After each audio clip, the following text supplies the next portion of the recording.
कल्याणमध्ये पुन्हा एकदा गुंडगिरीचे सावट गडद झाले आहे। दुकानदाराकडनं जबरदस्तीने हफ्ते वसुली करणाऱ्या गावगुंडांना विरोध करणारे एक भाजपच्या पदाधिकाऱ्याला आणि त्यांच्या कुटुंबियांना महागात पडले।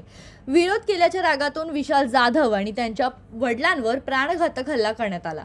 या धक्कादायक घटनेमुळे परिसरात भीतीचे वातावरण निर्माण झाले असून पोलिसांनी तात्काळ कारवाई करत 6 आरोपींना अटक केली आहे। अटकेनंतर पोलिसांनी सर्व आरोपीची ढिंड काढली। या हल्ल्यात दोघेही गंभीर जखमी झाले असून त्यांच्यावर रुग्णालयात उपचार सुरू आहे। आमची इथे आठवडी बाजार भरतो। मी स्वतः आठवडी बाजार भरवतो। तर रस्त्यावर काही आपले गाववाले लोक भाजी घेऊन विकतात, तर आम्ही कोणाकडून काही पैसे पण घेत नाही, काहीच नाही, कलेक्शन पण नसतो। आपले गाववाले लोक हे सगळे धंदा करतात, करू द्या। तर हे लोक नेहमी येऊन तिथे दादागिरी करतात, याला रस्त्यावर बसून नाही, त्याला बसायचा, मारील तोडील हे भाषा करायचं नेहमी।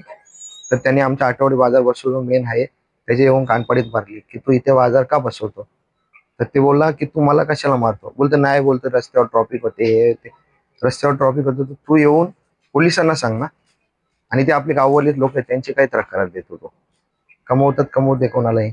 मग त्याच्यानंतर या आले लोक, त्यांनी डायरेक्ट मार तोडजोड केली, माझी गाडी फोडली, गाडीतून माझी कॅश काढून नेली, माझा ऑफिस फोडला, गाडीमध्ये चेन होती ती चेन गायब केली, सर्व गोष्टी यांनी केल्या। हो, पोलीस स्टेशनमध्ये पोलीस तक्रार पण केली। आणि परत मग मी हॉस्पिटलमध्ये मला घेऊन गेल्यानंतर हॉस्पिटलची सीसीटीव्ही फुटेज पण आहे, त्याच्यात रिव्हॉल्वर पण दिसते लाईव्ह मध्ये। ही घटना कुठे घडली?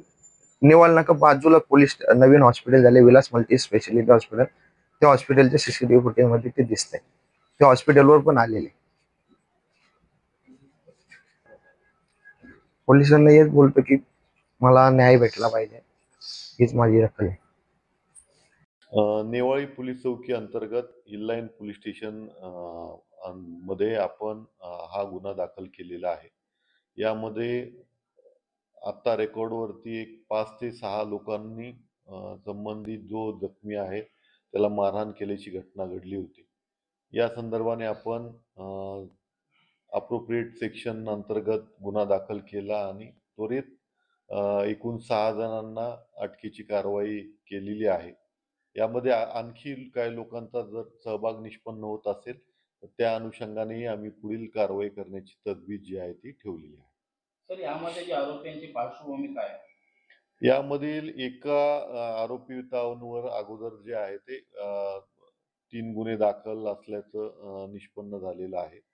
तर त्या संदर्भाने आम्ही आणखी योग्य प्रतिबंधात्मक कारवाई करण्याचं योजलेलं आहे। एकूण 6 आरोपी आपण अटक केलेले आहेत आणि अगोदर सांगितल्याप्रमाणे आणखी काही सहभाग निष्पन्न झाला तर अटक करता येईल। अमोल कांबळे, जनशक्ती, कल्याण।